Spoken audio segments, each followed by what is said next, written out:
स्वाध्याय प्रवचनेच या विषयावर प्रशांत दिवेकरांचं पुस्तक खरं म्हणजे आपल्याला नवीन नाही आहे. त्यांनी पहिला ब्लॉग लिहिला, त्यानंतर आम्ही वाट पाहायला लागलो की दुसरा कसा असेल, तिसरा कसा असेल. गिरीशराव पण वाट पाहायला लागले आणि मग तो शेवटचं जे आहे जाती प्रजाती ते सगळं, त्याबद्दल तुम्ही कसं लिहाल असं आम्ही सगळेजण वाट पाहत होतो. आणि या टप्प्याला ते येऊन पोचल्यावर पुस्तक रूपाने आज प्रसिद्ध झालं आहे. त्याचा सगळ्यांना आम्हाला खूप आनंद आहे. उपनिषदांची ओळख प्रबोधिनीतल्या बहुतेक सर्वांना, जे आधीच्या पिढीचे आहेत त्यांना, आपण जी वर्षारंभ वर्षांत उपासना करत होतो त्याच्यातून झालेली आहे. त्या उपासनेमध्ये उपनिषदांमधले अनेक मंत्र असायचे. माझी स्वतःची उपनिषदांची ओळख ही तुमच्या वडिलांमुळेच जास्त झालेली आहे. त्यांचे जे वडील आहेत होते म्हणजे अप्पा आठवले किंवा नंतर ते पूजनीय वरदानंद भारती म्हणून प्रसिद्ध झाले. त्यांनी उपनिषदर्थ कौमुदी या नावाचं अत्यंत गोड मराठीत, याच्यात शेवटी त्यातला काही भाग प्रशांत दादांनी दिलेला आहे, अत्यंत गोड मराठीमध्ये उपनिषदांचं एक ओवी म्हणा अशा प्रकारच्या वृत्तामध्ये त्यांनी तो सगळा अनुवाद केलेला आहे. आणि एरवी खरंच आहे की हे अवघड ग्रंथ आहेत, पण त्यांनी ते इतक्या प्रासादिक आणि सुंदर रसाळ रीतीने लिहिलेले आहेत की एक वाचावं, दुसरं वाचावं, तिसरं वाचावं असं. मला स्वतःला उपनिषदांच्या अभ्यासामध्ये त्याची फार मदत झालेली आणि त्याबद्दल मी त्यांची अतिशय ऋणी आहे. आपल्याला पण उपनिषद समजून घ्यायची असतील तर एकदम संस्कृतमध्ये नाही घुसला तरी चालेल. यांचं ज्ञानेश्वरीसारखं गोड ओवीबद्ध तुम्ही उपनिषदर्थ कौमुदी वाचा, एकेका उपनिषदांवरचं भाष्य, आणि हळूहळू या विषयामध्ये आपला प्रवेश होत जातो. तर त्यांचं ऋण मी पहिल्यांदाच व्यक्त करते.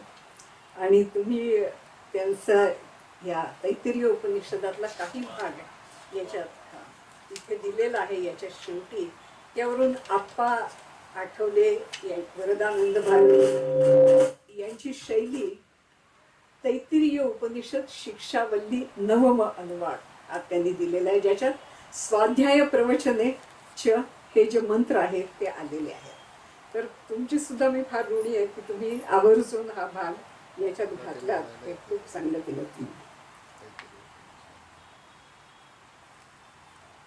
आपल्या वर्षांत पुस्तिका जी आधीची होती, आता आपण वेगळ्या प्रकारची करतो आणि त्याला कारण आहे आणि ते पण योग्यच आहे की जास्त सोपेपणाने आपल्या प्रबोधिनीच्या संस्कारांचा आशय लोकांपर्यंत पोचावा, यासाठी आता आपण वर्षारंभ वर्षांत आणि बाकीच्या उपासनांची नवी रचना केलेली आहे, विद्याव्रत. पण आधीची जी आप्पांनी लिहिलेल्या उपासना होत्या त्याच्यामध्ये वर्षारंभ आणि वर्षांत उपासना याच्यामध्ये उपनिषदातले मंत्र आणि ते आप्पांनी चाली लावलेले ते ऐकणं म्हणजे एक विलक्षण अनुभव होता.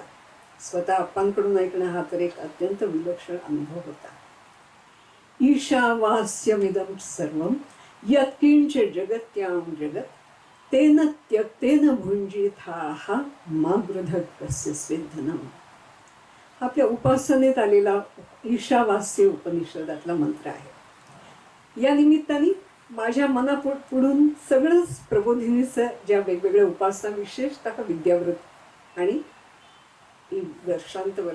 वर्षारंभ उपासना, तर यातलं जे उपनिषदातलं चिंतन आप्पांनी घातलेलं आहे त्याच्यामध्ये, तर त्याची जास्त आठवण मला होत गेली आणि पाहत गेले मी. तर हा प्रवास म्हणजे जिथे शिष्याला, तो जो शिक्षक आहे, गुरु आहे, तो असं म्हणतो, अत्यंत प्रांजळपणे म्हणतो की यानी अनवद्यानी कर्माणी तानी त्वया सेवितव्यानी नो इतराणी यानी अस्माकं सुचरितानी तानी त्वयोपास्यानी नो इतराणी. तो गुरु म्हणतो की होय, मान्य आहे, आम्ही पण अपूर्णच माणसं आहोत, पण आमच्यातलं जे इतकं स्वीकारण्यासारखं नाहीये ते तुम्ही नका घेऊ. आमच्यातलं जे चांगलं आहे, यानी अस्माकं सुचरितानी तानी त्वयोपास्यानी नो इतराणी, किती प्रांजळ गुरु आहेत याचं एक दर्शन या श्लोकामधून होतं.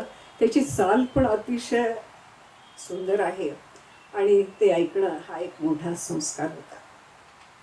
विद्याव्रत संस्काराची पण रचना अशाच प्रकारची पहिल्या विद्याव्रत संस्काराची झालेली आहे आणि त्यातून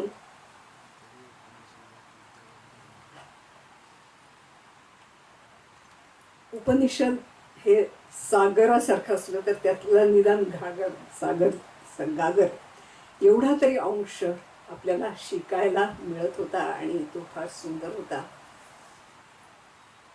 एकेका गोष्टीची मांडणी प्रबोधिनीत होत गेली. वर्षांत वर्षारंभ उपासना झाल्या, मग विद्याव्रत संस्कार झाला, मग त्याची पूर्वतयारी म्हणून व्याख्यान माला झाली. तर आणि बुद्धीचे विविध पैलू त्याबद्दल सर्वांना सांगायचं, मुलांना शिकवायचं. असं इथल्या प्रबोधिनीमध्ये काहीच स्टॅटिक ज्याला आपण म्हणतो की स्थिर आहे आणि जे थोडंसं गोठलेलं आहे असं तुम्हाला काहीच दिसणार नाही. विद्याव्रत हा संस्कार हा सुद्धा आप्पांनी जिथून सुरू केला तो पुढे त्याच्यात भाऊ अभ्यंकर यांनी महत्वाची भर घातली, ती पंचकोश विकसनाची घातली. त्यानंतर मग आणखी पण त्याच्यात भर पडत गेली, विविध प्रकारची भर पडत गेली. महेंद्रभाई सेठी आज आलेले आहेत की मला माहीत नाही, पण महेंद्रभाई सेठी यांचं व्यक्तिविकासासाठी विद्याव्रत ही विद्याव्रत चिंतनामध्ये पडलेली खूप महत्वाची भर आहे. विचारांची भर आहे, उपक्रमांची भर आहे. नाहीतर मग शिक्षकांना पण असं वाटतं, मुलांना पण वाटतं की टिक मार्क करा, शरीर सतेज सुंदर, बुद्धी अमुक्त बुद्धीचे दश पैलू, असं टिक मार्क करत करत सगळे एकदा व्याख्यानं झाले की विद्याव्रत संस्काराची तयारी झाली. अरे बाबा, तसं नाही आहे.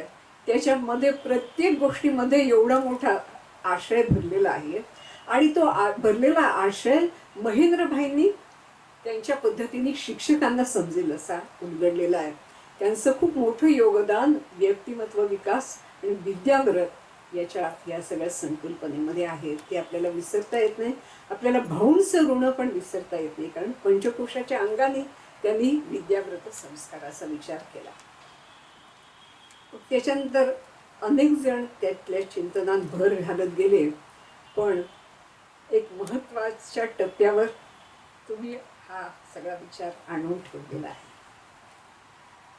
आणि आणखी पुढच्या पुस्तकांच्या द्वारे ते तुमचं चिंतन पण तुम्ही प्रकट करणार आहात. यशवंतराव लेले, माननीय यशवंतराव लेले यांनी या पुस्तकाची प्रस्तावना लिहिलेली आहे. त्याच्यात त्यांनी आपल्या दादांबद्दल, प्रशांत दादांबद्दल एक असा उद्गार काढलेला आहे की पुस्तकापेक्षा परिसरातून शिकणारा हा माणूस आहे. आणि हा माणूस स्वतः शिकतो असं नाही, इतरांना पण मुलांना पण भोवतालच्या परिस्थितीतून, परिसरातून, विविध ठिकाणच्या वातावरणामधून शिकायला शिकवतो. हे त्यांचं गुरु म्हणून, शिक्षक म्हणून वैशिष्ट्य आहे. तर यशवंतरावांची अतिशय सुंदर प्रस्तावना या पुस्तकाला आहे, आपण अवश्य वाचा. तर ह्याच्यात त्यांनी स्वाध्याय प्रवचनेश याच्यातले आपण एक 3-4 आपण आपल्या विद्याव्रत संस्कारामध्ये त्यातल्या ज्या गोष्टी आहेत, पैलू आहेत स्वाध्याय प्रवचनाचे, ते दिलेले आहेत.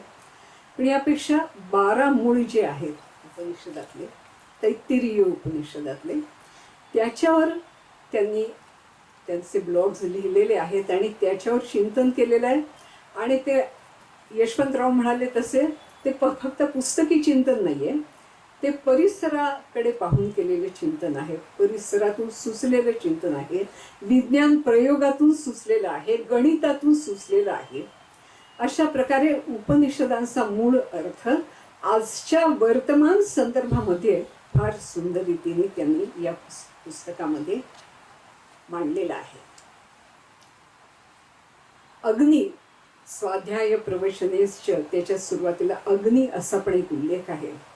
आता त्याच्यावरच मला ज्या आवडलेल्या काही गोष्टी आहेत त्या मी आपल्यासमोर मांडते की त्या अग्नीची उपासना ही पण स्वाध्याय प्रवचनाबरोबर केली पाहिजे असं सूत्र आहे. आता अग्नीची उपासना 2 स्वरूपात करता येते असं प्रशांतजींनी म्हटलेलं आहे. ते म्हणाले, एक छान उपमा त्यांनी दिलेली आहे किंवा उदाहरण दिलेलं आहे. अग्नीची ओजस स्वरूपात उपासना शिवाजी महाराजांच्या जीवनात आपल्याला दिसते आणि शीतल ज्योती स्वरूपात उपासना माऊली, ज्ञानेश्वर, सेवाव्रती, महात्मा यांच्या जीवनात तोच अग्नी शीतल होऊन काम करताना आपल्याला दिसतो. शिवाजी महाराजांच्या जीवनात, सावरकरांच्या जीवनात तो असं धगधगत्या ज्वालेसारखा आपल्याला दिसतो. आणि ही दोन्ही रूप आपल्याला पूजनीय आणि अनुकरणीय आहेत असं त्यांनी म्हटलेलं आहे. हा मला फार सुंदर वाटला हा भाग. दुसरं त्यांनी असं म्हटलेलं आहे की विद्याव्रताचा जो प्रवास आहे हा झपाटलेपणापासून शहाणपणापर्यंतचा प्रवास आहे. त्याला उदाहरणं पण त्यांनी सुंदर सुंदर दिलेली आहेत. ते म्हणाले की विक्रम साराभाई नावाचा एक झपाटलेला माणूस थोंबियाला गेला आणि तिथे त्यांनी एक अवकाश विश्व संशोधनाचं उभं केलं. त्रिभुवनदास पटेल आणि वर्गीस कुरियन हे एका गुजरातमधल्या खेड्यामध्ये गेले आणि महिलांच्या सहकार चळवळीतून Amul the taste of India नावाचं एक विश्वच सुंदर विश्व त्यांनी नवनिर्मितीचं उभं केलं. तर अशा उदाहरणातून झपाटलेपणातून शहाणपणापर्यंतचा प्रवास कसा माणसाचा होतो ते पण त्यांनी फार सुंदर उलगडलेलं आहे. काही काही उदाहरणं ते खूप पुष्कळ प्रवास करतात त्यामुळे त्या त्या प्रवासातली ती उदाहरणं आलेली आहेत. तर अलोंग या ठिकाणी रामकृष्ण मिशनचा एक आश्रम होता आणि प्रशांत दादा मुलींना घेऊन त्या आश्रमामध्ये गेलेले होते. तर रात्रीच्या वेळी ते पोचले आणि तिथे मुली सगळ्या जेवत होत्या आणि त्यांना एक स्वामीजी वाढत होते. मग दुसऱ्या दिवशी जेव्हा संवाद करायची वेळ आली तेव्हा त्यांच्या असं लक्षात येतं की काल आपल्याला जे स्वामीजी जेवायला वाढत होते तेच आता आपल्या समोर बसून संवाद आपल्याशी करतायत. म्हणजे एक व्यक्ती ही त्या ठिकाणच्या केंद्राचा प्रमुख आहे याचा एवढा सुद्धा अभिमान त्याला नाही आणि सर्व कामांचा जे काही समोर येईल त्याचा आदर आहे आणि तितक्याच आनंदाने आमटी वाढतील आणि तितक्याच आनंदाने वेगवेगळ्या ठिकाणी धर्मसंस्थापना कशी झाली पाहिजे हे पण तितक्याच आनंदाने सांगते. अतिशय सुंदर हृदय उदाहरण मी दिलेलं आहे. त्यांनी जे पाहिलेलं आहे ते सुद्धा दर्शन फार सुंदर आहे की वेगवेगळ्या ज्या जनजाती आहेत, वनवासी जमाती आहेत, तर त्यांची प्रशिक्षण कुलं आहेत, अभ्यास कुलं आहेत. मुलींचं वेगळं आहे, मुलांचं वेगळं आहे आणि तिथे राहून आपल्या जनजातीचा वारसा काय, त्याची वैशिष्ट्ये काय, त्याची कौशल्य काय, हे सगळं शिक्षण हे काही कोणी एनीपिनी आखून दिलेला तो अभ्यासक्रम नव्हता. त्या त्या जनजातीला स्फुरलेला तो अभ्यासक्रम होता. म्हणून जनांचा प्रवाह इथे चाललेला तो अशा विविध अंगांनी, कलांच्या अंगाने, मूल्यांच्या अंगाने, परिसर शिक्षणाच्या अंगाने, जे जे भोवताली दिसतं ते तसं का आहे हे समजून घेण्याच्या अंगाने हा सगळा चाललेला प्रवास, हा हे जे स्वाध्याय प्रवचनेच्या मध्ये जे जाती असा पण उल्लेख आहे की जाती, एखाद्या जाती म्हणजे अमुक एक जात असं नव्हे तर एक वंश, एक मानव समुदाय आपली मूल्य आधीच्या पिढीकडून दुसऱ्या पिढीपर्यंत कसा पोचवतो याचं सुंदर दर्शन. आपण पण विद्याव्रत संस्कारामध्ये मुख्यतः हेच करत असतो. हे जे ऋषींनी आपल्यापर्यंत पोचवलेलं धन आहे हे नव्या स्वरूपात आजच्या काळाच्या जी आव्हानं आहेत त्यांना मुलं समर्थपणे सामोरे जातील अशा प्रकारे ही आपण त्यांच्यात कशी रुजवू शकू हेच प्रयोग पुण्याला चालले आहेत, हराळीला चालले आहेत, निगडीला चालले आहेत, सर्वत्रच चाललेले आहेत. आणि त्याच्यामध्ये त्याला त्यांनी जी जोड दिलेली आहे ती डिजिटल स्वाध्याय प्रवचन हा यातला सर्वात शेवटचा भाग आहे आणि आजच्या काळाला तो अनुरूप आहे. नेहमीच काही गुरु आणि शिष्य यांचा संवाद शक्य होईल असं नाही आहे. काही वेळा गुरु हे ऑनलाईन पण शिष्यांशी संवाद करू शकत असतील, शब्दांनी नाही, आकृतीने, अशा नवीन नवीन साधनांनी पण संवाद करू शकत असतील. तर त्यांनी एक उदाहरण घेतलेलं आहे, उपनिषदातली गोष्ट आहे. तर गौतम ऋषींचा एक शिष्य असतो, त्याचं नाव सत्यकाम असतं. आणि तो गुरूंकडे जातो. तर कसं ते गुरु त्याला शिकवतात, तर त्याला 400 गायी देतात आणि म्हणतात की तू या 400 गायींच्या 1000 गायी करून दाखव. आता त्याला प्रशांत दादांनी म्हटलेले प्रोजेक्ट 1000 गायी. ह्या सत्यकामाला दिलेलं प्रोजेक्ट काय, गौतमांनी 1000 गायी. आणि त्याचं सुंदर नकाशात त्यांनी केलेलं आहे, कशा प्रकारे तो गायीचं पोषण, भरण, संवर्धन, उपयोग, अशा अनंत त्याचे गाय या प्राण्याच्या जीवनाचे जे वेगवेगळे पैलू आहेत आणि त्यातून विस्तार, अत्यंत उत्तम जातीच्या गायींचा विस्तार, हे सगळं त्यांनी एक प्रकल्प म्हणून कसं केलं. आपण सगळे प्रकल्प पद्धतीबद्दल खूप बोलत असतो, पण ती उपनिषद काला सुद्धा अस्तित्वात होती आणि अशा प्रकारे अस्तित्वात होती. असा हा सत्यकामाचा 1000 गायींचा प्रकल्प, त्याचं एक फार मनोरम सुंदर वर्णन त्यांनी केलेलं आहे. असं हे पुस्तक आपल्याला वाचायला आणि त्याचे प्रयोग करायला पण आवडणार आहे. पण आणखी पण पुस्तकं अशाच प्रकारच्या चिंतनांची पुढे येणार आहेत. त्याच्यासाठी आपण त्यांना शुभेच्छा देऊया.